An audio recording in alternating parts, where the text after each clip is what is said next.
तो अगली खबर आपको हरियाणा चुनाव से बता दें, जहां हरियाणा चुनाव में बागी बढ़ाएंगे परेशानी। जी हां, 1700 से ज्यादा उम्मीदवारों ने नामांकन तो भरा है, लेकिन वहीं बीजेपी कांग्रेस के 136 में से 91 बागी नेता भी मैदान में है और ये 91 बागी नेता इस बार के हरियाणा के दंगल में अपनी जोर आजमाइश करेंगे और ये कहीं ना कहीं एक बड़ा प्रभाव भी डालते नजर आएंगे। आपको ये खबर बता रहे हैं हरियाणा चुनाव से, जहां हरियाणा चुनाव में जो बागी नेता हैं वो सभी पार्टियों की जो परेशानी है वो बढ़ाते नजर आएंगे, क्योंकि हरियाणा में विधानसभा चुनाव के लिए नामांकन का दौर खत्म हो गया है। 1700 से ज्यादा उम्मीदवारों ने नामांकन भरा है। सोचिए, 90 विधानसभा सीट, 1700 से ज्यादा उम्मीदवार। तो लड़ाई जो है इस बार सियासी दंगल जो है हरियाणा की, वो तो एक तरफ ही मजेदार नजर आने वाली है। आपको बता दें कि भाजपा और कांग्रेस के 136 में से 91 बागियों ने भी निर्दलीय या दूसरे दलों से पर्चा भर दिया, यानी इंपोर्टेड नेताओं को भी दोनों पार्टियों ने भरपूर मौका दिया। इस बार नामांकन के आखिरी दिन गुरुवार को कांग्रेस में 33, भाजपा में 16 सीटों पर बगावत हुई है।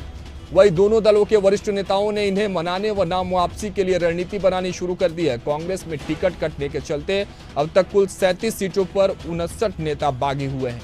31 सीटों पर 44 नेताओं ने निर्दलीय या दूसरी पार्टियों से नामांकन किया है। पानीपत शहरी सीट से पूर्व विधायक रोहिता रेवड़ी, पानीपत ग्रामीण से पूर्व पार्षद विजय जैन ने भी इस्तीफा दे आजाद के तौर पर नामांकन किया है। यानी जो बगावत किया जिन्होंने, या तो निर्दलीय चुनाव लड़ लिए या तो फिर दूसरे पार्टियों का रुख कर लिए, और इन सबके बीच नुकसान जो है वो साफ तौर पर देखने को मिलेगा उन पार्टियों को जहां से इन नेताओं ने बगावत कर दी है।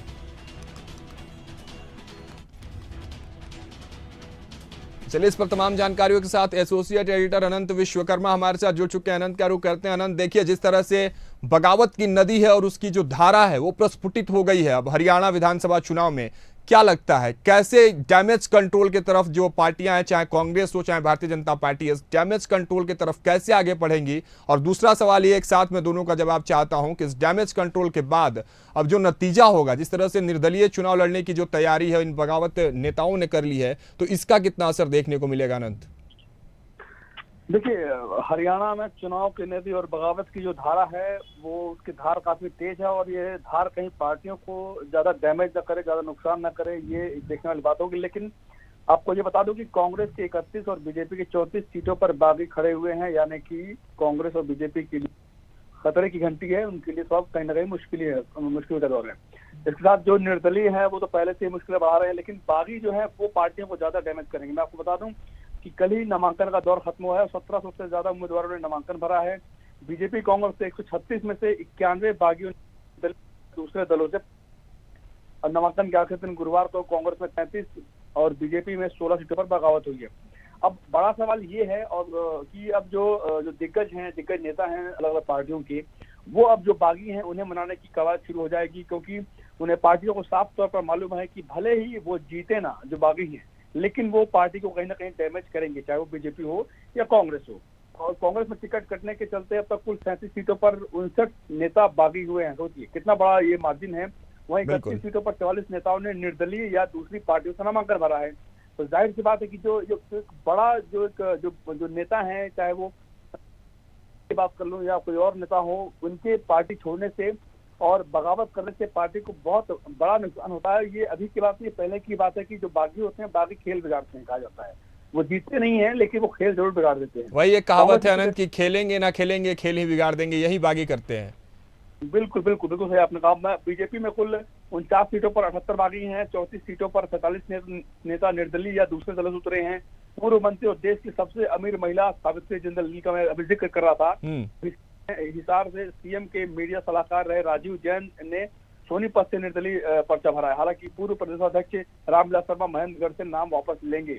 लेकिन सोचिए, इतने बड़े बड़े नेता हैं जो दिग्गज हैं, अगर वो पार्टी से अगर बगावत कर रहे हैं तो जो उनके साथ जो समर्थक है, जो उनका वोट बैंक है, जो अपना कोर वोट बैंक है, वो कहीं ना कहीं वो पार्टी से छूटेगा। और जाहिर सी बात है, अगर वोट बैंक अगर कम रहेगा तो हार जो मार्जिन है वो ज्यादा बढ़ेगा। कांग्रेस ने भिवानी सीट पर गठबंधन में सीपीआईएम को दी है। उकलाना से सांसद कुमारी सैलजा की जगह पूर्व विधायक नरेश शेरवाल को उतारा गया है। भाजपा व आप ही 90 सीटों पर लड़ रही है। इनेलो बसपा हलोपा का गठबंधन है। इनेलो 51, बसपा 37, हलोपा 1 सीट पर लड़ रही है। जजपा एएसपी ने 85 प्रत्याशी उतारे हैं। सोचिए कितना कड़ा मुकाबला है। और इन तमाम पार्टियों के गठबंधन गठजोड़ के बाद अगर बीजेपी और कांग्रेस की बागी अगर मैदान में उतरते हैं पूरी तरह से, तो जाहिर सी बात है कि दोनों ही पार्टियों के लिए ये बहुत बड़ा डैमेज होगा। अब इस डैमेज कंट्रोल के लिए वक्त कम बचा है। अब जो दिग्गज हैं, आला कमान में दिग्गज जो नेता हैं पार्टियों को, चाहे बीजेपी हो कांग्रेस, उनको आला नेताओं को कमान दे दी है कि जो भी बागी हैं वो उन्हें मनाएं, और या तो उनका वो नामांकन रद्द कराएं या फिर उन्हें वापस पार्टी में लाएं। लेकिन अब ये देखने वाली बात होगी कि इतनी जो बड़ी बगावत है और जो वक्त बेहद कम बचा है, ऐसे में कितने बागी आते हैं, वापस आते हैं, और कितने नाम वापस लेते हैं, ये देखना होगा। लेकिन बागी कहीं ना कहीं खेल जरूर बिगाड़ेंगे। देखिए अनंत, ये तो बात सही है कि बगावत करने वाले लोग खेल बिगाड़ते हैं, लेकिन इस बीच देखिए कांग्रेस और भारतीय जनता पार्टी से ऐसी खबरें तो आई कि नेता इधर से उधर उलटफेर कर रहे हैं, लेकिन इसी बीच देखिए आम आदमी पार्टी के भीतर बड़ी स्थिरता और शांतिपूर्ण तरीके से जो है उनकी रणनीतियां बन रही है। और अब तो अरविंद केजरीवाल को जमानत भी मिल गया, तो देखिए निर्दलीय जो लड़ रहे हैं बागी जो नेता है अनंत, वो तो खेल बिगाड़ेंगे। तो इस बीच क्या लगता है, कांग्रेस और भाजपा के नुकसान के बीच क्या आम आदमी पार्टी को इसका फायदा क्या मिलते नजर आएगा क्या हरियाणा चुनाव में? देखिए निश्चित तौर पर आम आदमी पार्टी के जो कार्यकर्ता हैं और जो भी उनके उम्मीदवार हैं, उनमें अब नया उत्साह आ गया होगा, क्योंकि जो उनके नेता हैं, जो उनके संयोजक हैं, दिल्ली के सीएम अरविंद केजरीवाल, वो अब उनको बेल मिल चुकी है और आज वो शाम तक वो जेल से बाहर आ जाएंगे। जाहिर सी बात है कि वो अरविंद केजरीवाल के आने से कहीं ना कहीं जो वोट बैंक है उसमें अंतर पड़ेगा।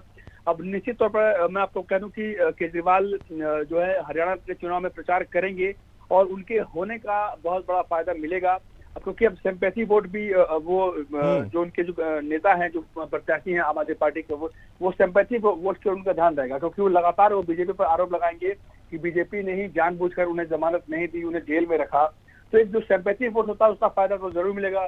प्लस अगर बात करूं अरविंद केजरीवाल की, उनकी जो व्यक्तिगत जो इमेज है वो जुझारू नेता की रही है, और इसको वो हमेशा दिल्ली के चुनाव में, पंजाब के चुनाव में वो भुनाते हुए नजर आए। तो जाहिर सी बात है कि हरियाणा चुनाव में वो पूरा दमखम लगाएंगे। अब लेकिन कितना फायदा होगा, क्योंकि वक्त बड़ा बेहद कम बचा है, और इसका कितना फायदा आम आदमी पार्टी को होगा, ये तो अब फैसले के बाद ही मालूम चलेगा। ठीक है, बहुत बहुत धन्यवाद आपका तमाम जानकारियों के लिए इस खबर पर। तो देखिए हरियाणा विधानसभा का जो विगुल है वो बच चुका है, और इसी विगुल में जो बागी नेता है वो भी अपने जो हुंकार और फंकार के साथ सामने नजर आए। जिनको टिकट नहीं मिली, जिनको पार्टियों ने टिकट नहीं दिया, उन्होंने कहा कि चलो मैं तो अब बगावत पे उतर रहा हूं, अब निर्दलीय चुनाव लड़ूंगा। निर्दलीय चुनाव लड़ने की इस प्रक्रिया में अब देखना ये होगा कि जब विधानसभा का चुनाव होता है और नतीजे आते हैं तो फैसला किसके पक्ष में आता है।